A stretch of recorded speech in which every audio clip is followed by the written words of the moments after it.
Hi guys, Totallydubbed here, and today I'm doing a video comparison between Nvidia Gsync and AMD FreeSync using the very same monitor. Now you might be wondering, how on earth is this possible?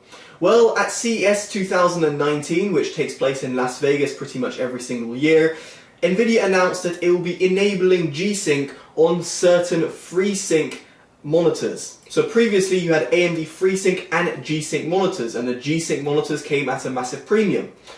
Now they are essentially enabling those FreeSync monitors. Now there's a massive list, I think it was on Reddit, where you can find a bunch of different monitors to see if yours has been tested by literally the public, and people have been reporting their problems or the fact that it's compatible. But in this case, I've got Acer's Nitro XV273K.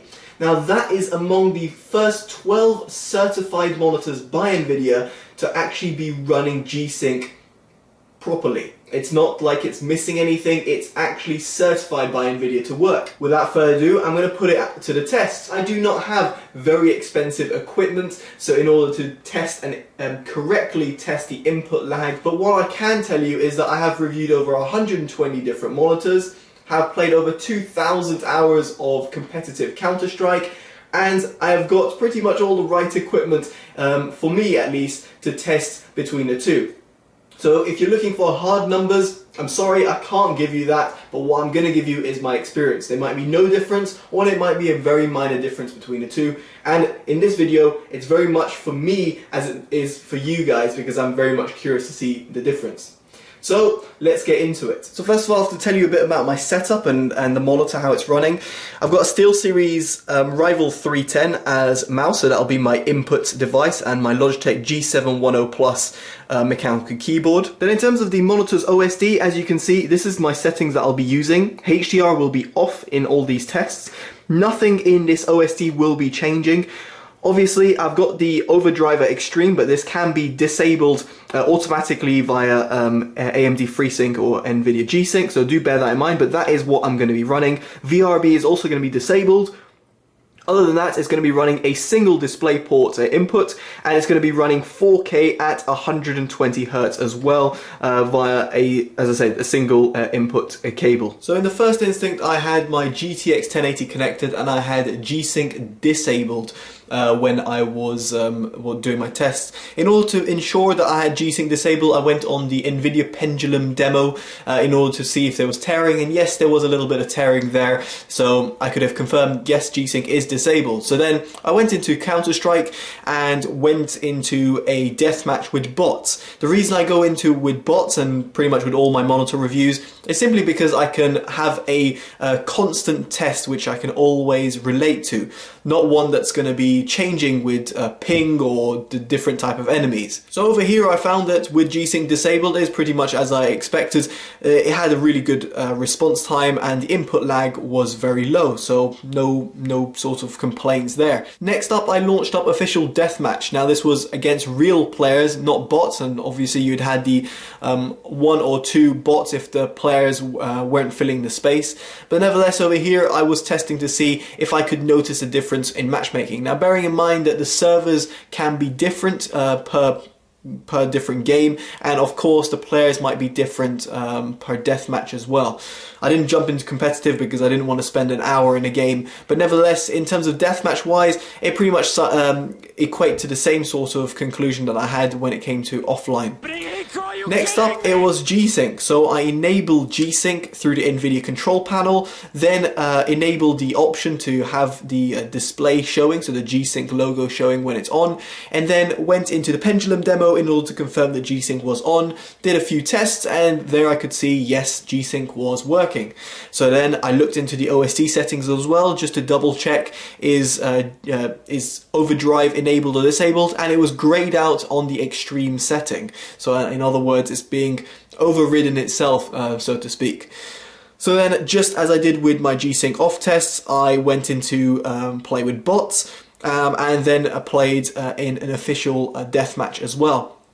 Now here I noticed there was a slight difference in terms of how well the screen was responding. Now be this in terms of actual input lag or the fact that the monitor is being capped at 120 Hz is beyond me, to be quite honest with you. But in in my honest opinion, I felt that the difference was there. There was a slight bit of difference there when it came to Counter-Strike, and I much preferred playing Counter-Strike with Gsync disabled, and it's one that I would normally recommend if you're an FPS competitive gamer, to not have any sort of cap in terms of your display. So this was pretty much to be expected because it's what I've expected before in all different types of monitors. So next up was AMD FreeSync, and I had it enabled by default. Over here you had to enable it via the OSD, as in the monitor's OSD, and as soon as you enabled it, it would automatically trigger AMD FreeSync to be enabled in the Radeon settings. But just to double check this, every time I enabled it or disabled it, I always checked. Now enabling FreeSync, just like Gsync, also overrid the settings for the overdrive settings. It was blacked out, so I couldn't adjust the overdrive settings, so very much the same sort of behavior. And then I again went into a game. Now given it's not a Nvidia card, I didn't use the pendulum demo. It was pretty much pointless in this respect, but nevertheless, I went into a unofficial game. What I'm saying by that, I was playing against bots, and again the differences between Nvidia Gsync being on and AMD FreeSync being on were pretty much absolutely identical, which meant that I didn't notice a difference when AMD FreeSync was on versus when I was playing with Nvidia Gsync. And yet again, as I mentioned before, I did notice a difference between it being off. So then I went ahead and disabled FreeSync again through the OSD, and therefore double checking via the Radeon settings, and then relaunching Steam and relaunching Counter-Strike and going through the whole test again. And there again I found AMD FreeSync off, being a little bit more responsive in Counter-Strike versus AMD FreeSync on, just like I found on Nvidia Gsync. Now the differences between the two technologies were absolutely identical, at least to me. No matter what test I put it through, no matter how I was playing the game, and how fast-paced I was trying to replicate a normal user behavior, I couldn't really see a difference, and I couldn't perceive a difference, whereas normally I would notice a slight variance. And for example, having a Gsync on versus Gsync off, most people would say there's absolutely no difference between the two when it comes to input lag, but for me as a competitive gamer, I felt that there was a slight little bit of delay. Now, does that, as I said before, is that to do with input lag? Is that to do with the monitor being capped?